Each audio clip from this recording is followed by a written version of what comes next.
Аз съм доктор Аделина Ружина и работя като неонатолог в втора АГ болница Шейново в София.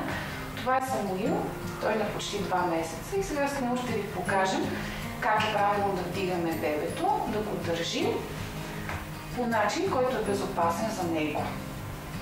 Важно е да знаете, че през първите месеци на бебето, особено през първите 2, контрола на главата е несъвършен. Тоест, винаги когато вдигате бебето, трябва да поддържате с едната ръка главата. Ето тази позиция е класическата за държане на бебе, като главичката е в свивката на лакътя, а телцето е опряно на останалата част на ръката.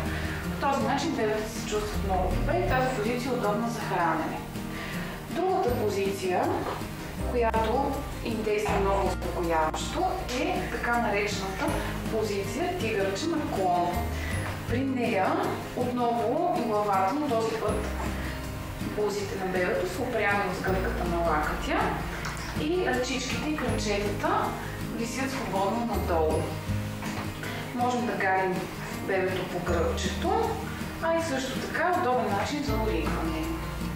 Другата позиция, която е подходяща за по-големи бебета, които имат интерес да изучават света напред, е ето тази, която главичката на бебето отново има опора в гърдите, корема е опрян в неговия гръб и придържаме отдолу и отгоре, не директно в коремчето, защото може да провокираме да повърне. И още една, също много разпространена поза, която на мен ми е любима, е тази, при която слагаме бебето върху краката.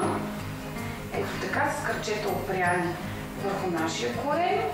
По този начин можем да гледаме бебето, то може да бъде интерактивно с нас, можем да играем с ръчичките, с кръчетата. Освен това е много подходящо и да преценим колко е пораснало бебето и да се радваме на нашите постижения в храненето. Сам изпива в момента, но отново е щастлив от ползата, която е взела.